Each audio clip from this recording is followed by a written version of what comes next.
잠언 19장 21절부터의 말씀입니다. 사람의 마음에는 많은 계획이 있어도 오직 여호와의 뜻이 완전히 서리라. 사람은 그 인자함으로 남에게 사모함을 받느니라. 가난한 자는 거짓말하는 자보다 나으니라. 여호와를 경외하는 것은 사람으로 생명에 이르게 하는 것이라. 경외하는 자는 족하게 지내고 재앙을 만나지 아니하느니라. 게으른 자는 그 손을 그릇에 넣고도 입으로 올리기를 괴로워하느니라. 거만한 자를 때리라. 그리하면 어리석은 자도 경성하리라. 명철한 자를 견책하라. 그리하면 그가 지식을 얻으리라. 아비를 구박하고 어미를 쫓아내는 자는 부끄러움을 끼치며 능욕을 부르는 자식이니라. 내 아들아, 지식의 말씀에서 떠나게 하는 교훈을 듣지 말지니라. 망령된 증인은 공의를 업신여기고 악인의 입은 죄악을 삼키느니라. 심판은 거만한 자를 위하여 예비된 것이요 채찍은 어리석은 자의 등을 위하여 예비된 것이니라. 아멘. 이 잠언의 말씀은 정말 세상을 쭉 살아오면서 정말 모든 지혜와 이치와 이 흘러가는 것들을 어떻게 보면 집대성해놓은 것으로 볼 수 있습니다. 인간상이 어떻게 흘러갔는가, 이 잠언에 나온 모습들 하나하나가 지금도 우리가 현대 문명에 사는 저희들에게도 다를 바가 없는 것을 보게 됩니다. 21절을 보면 사람의 마음에는 많은 계획이 있어도 오직 여호와의 뜻이 완전히 서리라 이렇게 합니다. 여러분 인생 살아오는 동안 여러분의 뜻이 세워졌다고 생각하십니까? 아니면 하나님의 뜻이 세워졌다 그럽니까? 우리 짧은 인생은 우리가 알 수가 없습니다. 길어야 80, 100인데 신학인 인류의 역사를 보면 오직 하나님의 뜻만이 세워지고 있다는 것을 우리가 알고 있어야 된다. 그걸 놓치는 순간 우리는 우리 세계가 마치 나를 위해서 준비된 것처럼 나 중심으로 살아가는 세계로 착각하기가 쉽다는 것입니다. 하지만 오늘 말씀을 보면 오직 하나님의 뜻만이 쓴다는 것입니다. 그래서 좀 믿는 자들에게는 위안이 된다는 겁니다. 예수 그리스도를 믿고 있어도 그 말씀 때문에 우리가 잠시 환난과 핍박과 어려움이 올지라도 궁극적으로 하나님이 승리자이신 것을 알고 하나님께서 모든 것을 주관하시기에 모든 것이 합력하여 선을 이룬다는 것을 믿음으로 볼 수 있다는 것입니다. 당장의 결과가 중요하지 않다는 것입니다. 이것이 여러분들이 눈물 뿌리며 씨를 뿌려서 나중에 기쁨으로 단을 거두리라는 그 말씀을 항상 생각하고 있어야 됩니다. 당장 우리가 기쁨으로 단을 거두지 못할지라도 하나님께서 눈물 뿌리면서 하는 그 하나님의 뜻을 온전히 세우신다는 것을 잊지 말아야 됩니다. 그래서 살아가는 동안 22절입니다. 사람은 그 인자함으로 남에게 사모함을 받느니라. 여러분, 남에게 싫은 소리 듣는 사람 누가 좋아하겠습니까? 그런데 왜 싫어함을 받느냐? 그 삶에 인자함이 있느냐 한번 살펴보면 됩니다. 인자함이라는 건 히브리어 말로 헤세드, 그 유명한 단어입니다. 헤세드가 뭡니까? 바로 하나님의 언약의 사랑입니다. 하나님께서 작정하시고 사랑하겠다 그러면 세상 무슨 일이 있어도 사랑하실 수밖에 없습니다. 이게 바로 헤세드입니다. 관용입니다. 모든 것을 포용할 수 있어야 됩니다. 이것이 헤세드입니다. 그것이 바로 믿는 사람들에게 요구되는 것입니다. 우리가 하나님으로부터 긍휼을 받았기에 긍휼을 베풀 줄 알아야 된다는 것입니다. 그러한 자들이 바로 존경을 받고 사모함을 받는다는 것입니다. 이러한 삶 속에서 하나님을 경외하는 것이 바로 생명에 이른다고 말씀하십니다. 그러면서 이 세상에 사는 동안 세 부류의 사람이 있다고 잠언은 이렇게 얘기해 줍니다. 바로 25절입니다.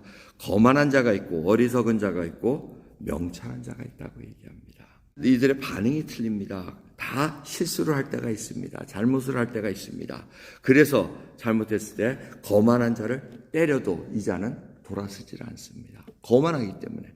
어리석은 자는 거만한 자가 맞는 걸 보고 이게 잘못된 거구나 하고 깨닫는 자입니다. 명철한 자는 이걸 오히려 받아들이고 내가 잘못했구나 하고 겸허히 받아들이고 자기의 그 생각과 이런 것을 바꿔서 하나님을 경외하고 하나님을 두려워하는 그 삶으로 끌어간다는 것입니다. 여러분 오늘 앉아 계시는데 여러분은 거만한 자이십니까? 어리석은 자이십니까? 명철한 자이십니까? 모든 것은 하나님을 경외하느냐 안 하느냐에 달려 있습니다. 하나님의 말씀에 순종하느냐 안 순종하느냐. 그 예를 바로 아비를 구박하고 어미를 쫓아내는 그 자식을 드러냅니다. 약속이 있는 첫 계명이 무엇입니까? 내 부모를 공경하라는 것입니다. 그럼 네 땅에서 장수하여 살리라는 약속을 하나님께서 주십니다. 십계명의 처음 4계명은 전부 다 하나님과의 관계입니다. 수직적인 관계. 그 다음에 인간의 수평적인 관계 제5계명부터는 바로 첫 계명이 부모를 순종하라. 부모를 경외하라. Honor your parents라고 이렇게 말씀하고 계십니다. 그 이유가 바로 보이는 부모를 존경하지 못하는데 어떻게 보이지 않는 하나님을 존경해야 되는 것입니다. 참 이 모든 것이 하나님께서 지금 순리대로 얘기를 하십니다. 그래서 마지막으로 심판은 거만한 자를 위하여 예비된 것이라고 말씀하십니다. 여러분 하나님은 공의의 하나님이십니다. 여러분 그것을 믿으십니까? 하나님은 공의로 모든 것을 나중에 심판하십니다. 하지만 저희들에게는 하나님께서 먼저 믿는 자들에게 선택된 받은 자들, 예정된 자, 하나님의 구원을 얻은 자들을 위해서 공의를 베푸십니다. 공의를 위해서 예수 그리스도 십자가에 돌아가시기까지 하나님의 의를 이루십니다. 우리는 그 십자가를 바라보면서 그것을 볼 수 있는 눈이 열려져야 됩니다. 그 속에서 내가 죽어야 되는데 대신 예수 그리스도께서 돌아가셨구나.